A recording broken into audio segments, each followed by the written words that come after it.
O nome original do apóstolo Pedro era Shimon Bar Yoná. Isso seria em aramaico, a língua que falavam naquela época. Se fosse hebraico, seria Ben Yoná. Aí seria filho de Jonas, embora em algumas versões está traduzido como João, mas originalmente era Bar Jonas, filho de Jonas. Né? Aí no caso, quando ele se encontra com Yeshua, no capítulo 1 de João, versículo 42, o próprio Yeshua olha para ele e declara o nome dele, tu és Shimon Bar Yoná, mas a partir de agora te chamarás Kefa. Kefa aramaico é pedra, uma pedrinha. Agora, essa palavra pedra em hebraico é Even. Então, naquele tempo se falava aramaico e o chamou de Kefa, que em grego é Petros, Petros, que seria também o mesmo significado do que uma pedra. Eu creio que o próprio Pedrão ficou muito, logicamente, elogiado, reconhecido. Com certeza ele ficou muito alegre, ficou muito lisonjeado pelo próprio mestre de ter o seu nome de uma forma radical. Imaginem se alguém falasse para você, a partir de hoje você não vai se chamar com o seu nome que te chamaram sempre, mas você vai ser transformado através da mudança do seu próprio nome. Quantas pessoas, quantos personagens o próprio Eterno mudou o seu nome? Isso é uma transformação radical. E aqui, o Shimon, essa palavra Shimon que está escrita aqui, Shimon, significa aquele que ouve, deriva da palavra Shema, lembra do Shema Israel, Adonai Eloheinu, Adonai Echad. Shimon, Shimon Bar Yoná.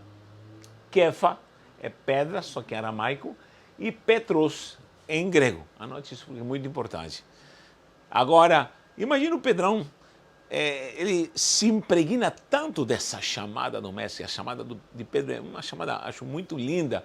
Havia algo especial num vínculo, né, entre o mestre e o seu discípulo, que em todo momento o próprio Yeshua está chamando a Pedro. Sempre Pedro, Tiago e João. Tiago e João eram irmãos e sempre estava chamando a Pedro, Tiago e João. Na transfiguração, Pedro, Tiago e João. Dos 70 haviam 12, da multidão haviam 70, mas dos 70 haviam 12, e dos 12, Pedro, Tiago e João. Você pode ver, quando eles vão orar, sempre Pedro, Tiago e João, sempre Pedro encabeçando tudo.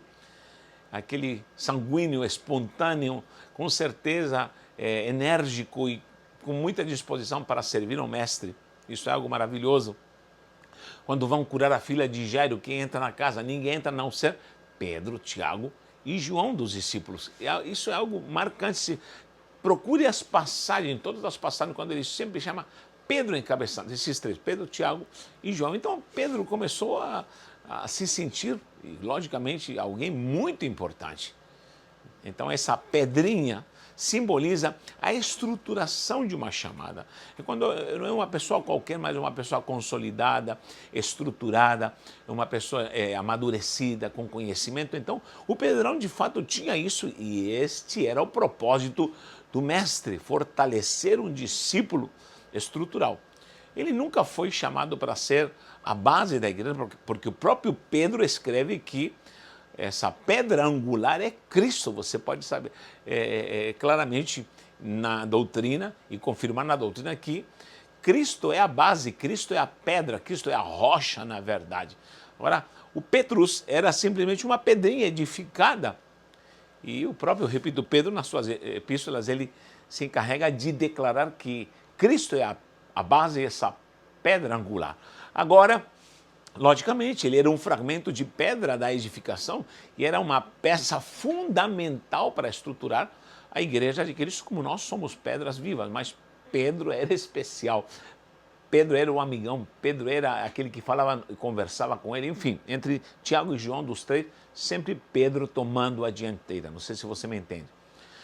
Só que é um mal nisso, isso é a grande sedução da nossa carne. A nossa carne sempre quer nos seduzir, sempre quer fazer com que as virtudes, os dons, o conhecimento, ou qualquer dom que nós tenhamos dado pelo Eterno, dons e capacitações gloriosas pelo Espírito, através da palavra, enfim, fazem com que a gente comece a se achar algo. Isso qualquer um pode ter essa tendência. Lógico que uma pessoa egocêntrica, uma pessoa maligna, uma pessoa carnal, com certeza dará rédea solta a isso. Mas todos nós temos algum tipo de semente de egocentrismo, onde às vezes começamos a achar que entendemos demais, sabemos demais, enfim.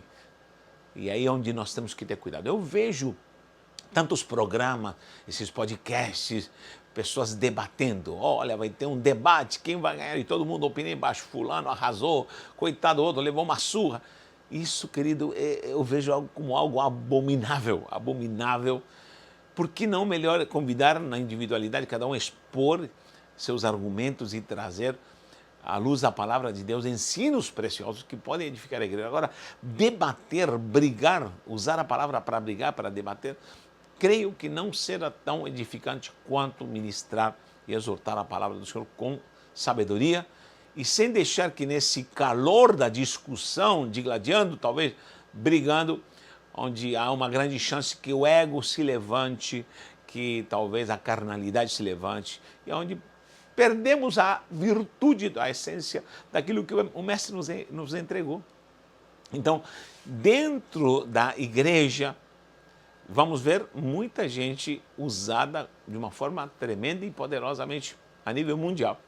Mas sempre critico de uma forma sadia e com edificação na graça da palavra o denominacionalismo. Por quê? Porque normalmente o denominacionalismo, além de segregar, dar identidades dogmáticas humanas com raízes, com certeza, com interpretações nascidas da alma do homem, ou geradas pela alma do homem, e começam as divisões. Eu sou calvinista, eu sou wesleyano, eu sou arminiano, eu sou...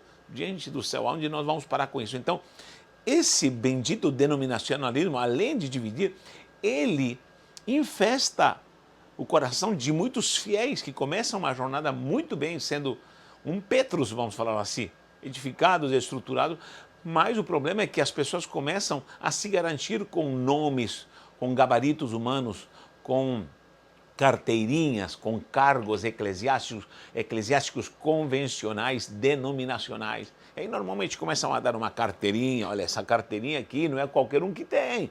Essa carteirinha é membro, é de diácono, é de presbítero, é de evangelista, é de pastor, é de apóstolo. Pronto, aí vai ter que ser um bóton. Normalmente as pessoas, quando surgiu o bóton de apóstolo, colocávamos, me incluo nisso, no peito e todo mundo andava olhando. E eu percebi, às vezes me sentia mal nessa onda de andar colocando cargo. Já usei carteirinha também, e era necessário para entrar na convenção com carteirinha. Essa aqui não é carteirinha, essa aqui é do Atacadão.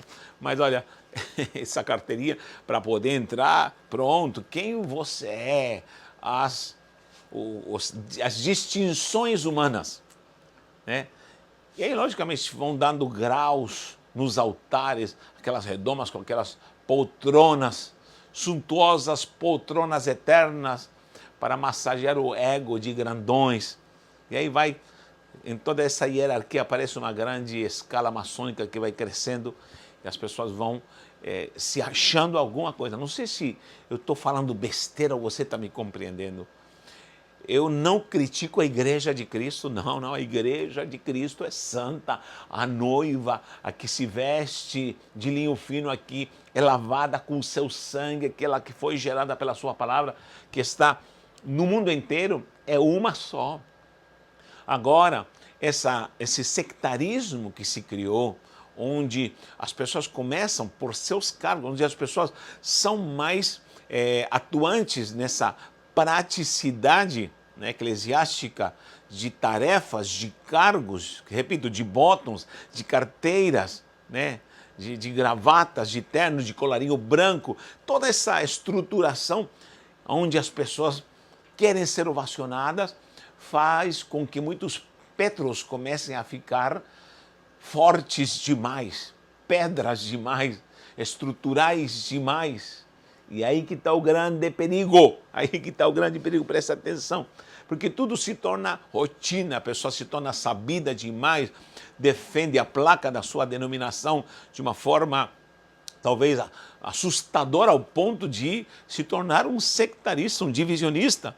E aí vai, dentro das igrejas você vai começar a ver gente que segue ciclos de tarefas, de escalas. Você encontra muita gente que só é por tarefa, ou porque estão sendo vistos, ou porque é minha escala, agora é a minha vez, e agora é isso e aquilo outro, mas se perdeu a essência de ser Shimon, aquele que ouve, aquele que escuta, aquele que está pronto para ouvir a palavra. É lindo ser um Petros, é lindo ser um Pedro estrutural, mas se isso está me subindo para a cabeça, isso pode ser perigoso, pode ser perigoso. Uma vez chamei um irmão, eu não sabia que era pastor, temos aqui o irmão fulano aqui, irmão não, desculpa, eu sou pastor fulano de tal. Peraí, tu tem problema, esse é meu irmão, me perdoe, não sabia que seu cargo era tão importante, meu Deus do céu. Então o que acontece com o Pedro? Ele começa a se achar, ele começa a acertar muitas coisas. Ele anda sobre as águas, ele começa a estar em todas, como falei, e chega ao ponto que o próprio Cristo fala: Pedro, vou te dar as chaves, como uma simbologia para todo aquele que crê, que terá chaves de acesso ao reino do céu. Você pode ver no capítulo 1 que, de João, ali em João, você vai ver que Pedro começa a receber muitas virtudes e ao mesmo tempo reconhecimentos. Agora, o que acontece? Pedrão começa até a revelar, quando ele pergunta: quem vocês falam que eu sou? O filho do homem é. E todo mundo começa a opinar e dar opiniões do que o povo. E vocês, quem dizem que eu sou? O Pedro se levanta, ele fala: tu és o Cristo, o Filho do Deus vivo. Parabéns, Pedrão. Parabéns. Muito bem. Não foi nem carne nem sangue. Pronto, mais uma estrelinha, mais um bottom, né, de super-herói da fé ou das revelações. Tanta coisa que nós já vimos. Pronto, mas de repente ele se achou talvez tão importante que ele, quando vê o depoimento do próprio Cristo, dizendo que ele iria morrer, o próprio Cristo começa a falar: eu vou morrer, vão me matar, o Filho do Homem. O que acontece? O próprio Jesus fala algo muito categórico e muito forte para Pedro, e o chama de Satanás. Porque o Pedrão achou que era tão importante que começou a dar conselhos a Jesus. Olha o que diz aqui em Mateus, começou a aconselhar ao próprio Jesus e começou a reprová-lo. Ô mestre, que negócio é esse? Você vai entregar a sua vida, vocês vão te matar? Para com isso. Você não está ligado, hein, mestre? Você não está ligado, hein, Yeshua HaMashiach? Vou te dar um conselho, vou te reprovar. Aqui é o Pedrão que está falando, aqui é o Pedrão. Olha no versículo 22 de Mateus. Mateus capítulo 16, Mateus 16 diz assim: e Pedro, chamando-o à parte, vem cá Jesus, quero falar com você a sós, começou a reprová-lo, começou a exortar a Jesus. Olha que coisa mais terrível, o ego desse homem subiu ao ponto que começou a exortar o Cristo. Tem compaixão de ti, Senhor, isso de modo algum vai acontecer, eu sou Pedrão, estou aqui para te defender. Mas Jesus, voltando-se, disse para ele: arreda, Satanás. Peraí, o Pedrão, que era o Pedrão, está sendo chamado de Satanás.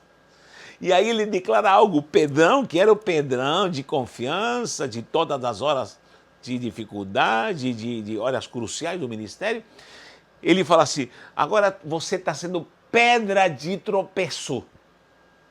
Pedra de tropeço. Meu irmão, eu quero ser qualquer coisa menos pedra de tropeço para o ministério, para a missão de Yeshua HaMashiach. Você está entendendo o que eu estou falando? Ou estou tentando externar aqui através dessa palavra gloriosa? O Pedro está sendo reprovado e sendo chamado de Satanás, e assim também está dizendo categoricamente o mestre: tu estás sendo pedra de tropeço.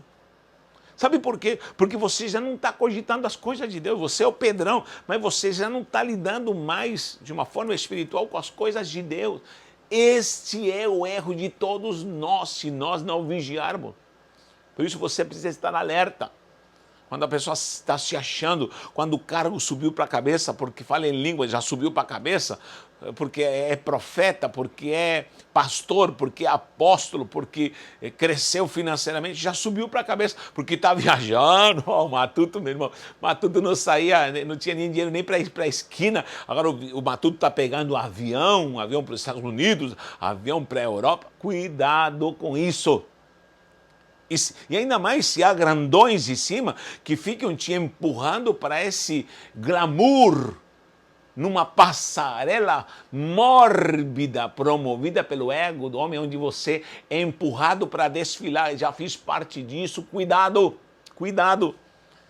E ali todos vão te ovacionar, vão te colocar medalhas, botões, vão te colocar a medalhinha, a estrelinha do menininho bom, do menininho que tira só nota 10, vão te aplaudir, só que são os mesmos que vão puxar o teu tapete. Toma cuidado, são os mesmos que vão puxar o teu tapete. Porque o povo é capaz de falar, Hosana, Hosana, o que vem em nome do Senhor, são os mesmos que vão falar, crucifica-o, crucifica-o.